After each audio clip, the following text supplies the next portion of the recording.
آج کی کہانی ہے اچھی پھپھو۔ علیزے اسکول سے گھر آ کر اپنے کمرے میں چلی گئی۔ اس نے اپنا بیگ میز پر رکھا۔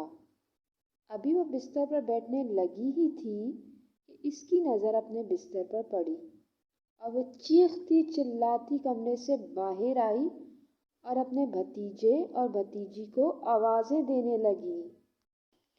اس کا بھتیجا علی اور بھتیجی کرن دوسرے کمرے میں ایک دم پردے کے پیچھے چھپ گئے۔ انہوں نے منہ سے ایک لفظ نہیں نکالا اور خاموشی سے تھوڑی دیر بیٹھے رہے۔ آخر کافی دیر چپ بیٹھنے کے بعد علی نے کرن سے پوچھا، پھپھو کیوں ہر وقت ہم پر غصہ کرتی رہتی ہیں؟ کبھی ڈانٹتی تو کبھی تھپڑ بھی مار دیتی ہیں۔ آخر وہ ہم پر اتنا غصہ کیوں کرتی ہیں؟ مجھے کیا پتا، کرن نے کہا۔ کمرے کے باہر سے گزرتے ہوئے علیزے نے دونوں کی باتیں سن لیں۔ وہ دوبارہ کمرے میں واپس آئی اور انہیں پردے کے پیچھے سے نکلنے کو کہا۔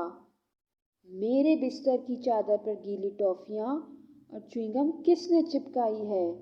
علیزے نے دونوں سے پوچھا۔ علی اور کرن نے معصوم سی شکل بنا کے کہا، ہمیں کیا پتا۔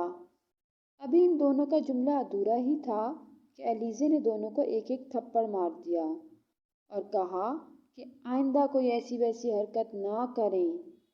کرن اور علی روتے ہوئے کمرے سے باہر چلے گئے۔ علیزے کو علی اور کرن سے جیسے چڑ سی تھی۔ وہ دونوں مل کر سارا دن شرارتیں کرتے رہتے جن سے علیزے تنگ ہوتی۔ وہ دونوں کو ہر وقت کسی نہ کسی بات پر ڈانٹتی یا مارتی رہتی تھی۔ اگر یہ دونوں علیزے کے کمرے میں آ جاتے تو مسلسل انہیں کچھ نہ کچھ کہتی رہتی، بات بات پر اعتراض کرتی کہ تم نے فلاں کام ٹھیک نہیں کیا۔ انہی وجوہات کی بنا پر علی اور کرن کا خیال تھا کہ شاید علیزے پھپھو انہیں پسند نہیں کرتی۔ ایک دن علیزے کے سر میں شدید درد اٹھا۔ وہ اپنے بستر پر سارا دن لیٹی رہی اور کمرے سے باہر نہ آئی۔ علی اور کرن کو فکر ہوئی کہ آخر ان کی پھپھو کمرے سے باہر کیوں نہیں آ رہی۔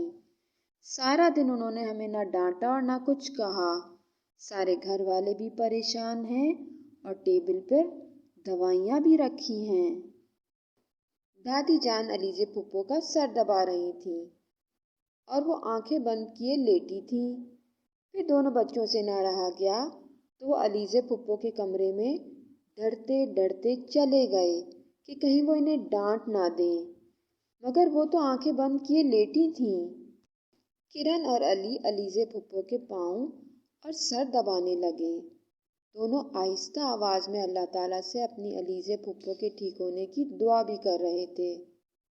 علیزے کو پہلے تو احساس نہ ہوا، پھر تھوڑی دیر بعد اس نے آنکھیں کھول کر علی اور کرن کو دیکھا کہ کیسے دونوں بچے اس کے پاؤں اور سر دبا رہے ہیں اور اللہ تعالیٰ سے اس کی صحت کی دعا کر رہے ہیں۔ یہ دیکھ کر علیزے کی آنکھوں سے آنسو بہنے لگے۔ اس دن اسے احساس ہوا کہ بچوں کے دل بہت نرم ہوتے ہیں۔ بچے شرارتیں کرتے ہیں مگر دل کے صاف، معصوم اور پھول کی پنکھڑی کی طرح نازک ہوتے ہیں۔ علیزے کو آج شدت سے اپنی غلطی کا احساس ہوا۔ اسے بہت دکھ ہوا کہ وہ کیوں علی اور کرن کو اتنا مارتی اور ڈانٹتی رہتی ہے۔ بچے شرارتیں نہیں کریں گے تو اور کون کرے گا؟ میں خواہ مخواہ ان کو ڈانٹتی رہتی ہوں۔ اس دن کے بعد سے علیزے نے نہ صرف کرن اور علی کو ڈانٹنا اور مارنا چھوڑ دیا بلکہ انہیں سمجھاتی بھی تھی کہ ایسے غلط کام نہیں کرتے، ایسے کرنے سے چیزیں خراب ہوتی ہیں۔